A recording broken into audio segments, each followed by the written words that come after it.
हमारा भी इन्फ्लेशन आने वाला है। करेक्ट। और हम तो बदलाव नहीं एक्सपेक्ट कर रहे हैं, 6% के नीचे, 5.9% पिछले महीने भी था, इस मतलब नवंबर में भी था, दिसंबर में भी रहेगा, ऐसा माना जा रहा है। देखो भाई, ऐसा है, इकोनॉमी हमारी है, मार्केट हमारे हैं, ठीक है, इन्फ्लेशन के नंबर भी हमारे हैं और हमारे नंबर जस्ट के तस 5.9% रहेंगे, क्योंकि हम पहले डिस्काउंट कर चुके हैं। अगर ये 5.9% वाले अगर 5.7% आ गए तो बहुत अच्छे हैं, 6.2 आ गए तो थोड़े खराब, या 6 के ऊपर आ गए तो फिर ऐसा लगेगा अरे बढ़ के सिर आ गई, है ना। लेकिन लेकिन लेकिन फिर भी दीप, रिएक्शन तो हमें अमेरिका के नंबर पे देना है, क्योंकि मार्केट वहां रिएक्ट करेंगे और उससे हमें करना है। अगर अमेरिका के नंबर्स अच्छे आए और हमारे भी अच्छे आ जाए, वेरी नाइस, इससे बढ़िया क्या हो सकता है।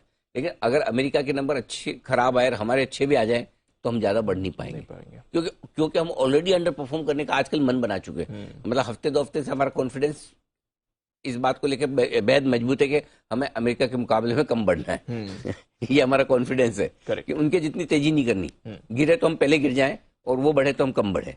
वो अंडर परफॉर्मेंस वाली चीज थोड़े हफ्ते 2 हफ्ते से चल रही है, इसलिए हमारे लिए ये बहुत जरूरी है कि अमेरिका के नंबर ज्यादा ठीक रहे और हमारे नंबर अच्छे आ जाए, बहुत अच्छी बात है। बुरे तो बहुत आके ऐसा आने जैसा लगते नहीं है, नहीं लगते। सो कल के लिए आपके पास बहुत ज्यादा कुछ है जिसके दम पर आपको आज का ट्रेडिंग सेशन तय करना है, और उसमें से 3 बड़ी चीजें जी। तो पहली हमने अमेरिका की बात की, जो महंगाई के आंकड़े वहां आएंगे, उसके दम पर बड़ा मुंह अमेरिका में आ सकता है, उसकी तैयारी रखो। दूसरा, अपने नंबर खुद के हैं। आईआईपी तो देखो आजकल हम रिएक्शन ज्यादा देते नहीं है, लेकिन कभी कभी क्या होता है, दोनों का कॉम्बिनेशन डेडली हो जाता है, किसी भी एक तरफ तेजी या मंदी की तरफ, आईआईपी भी और सीपीआई भी। सो दूसरा, और तीसरा, बाजार बंद होने के बाद आपको एचसीएल टेक और इन्फोसिस दोनों के नंबर देखने। देखो टीसीएस के नंबर देखने के बाद बाजार अभी तक मन बना नहीं पाया कि बाकी आईटी कंपनियों के नंबर कैसे आएंगे। Correct yes. कमेंट्री से भी समझ में नहीं आया कि मतलब सेक्टर के लिए क्या कहना चाहता है टीसीएस का मैनेजमेंट। तो मतलब वो जो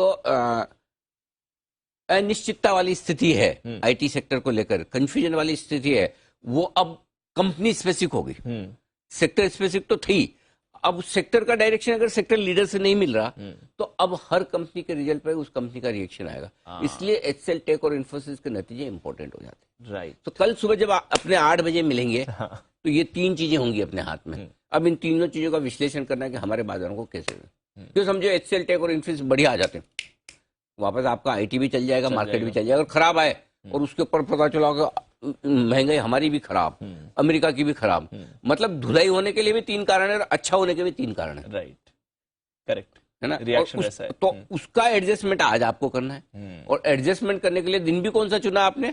एक्सपायरी। मिड सेशन ले लेते, मिड वीक सेशन ले लेते, मजा आ जाता। तो एक्सपायरी का दिन है।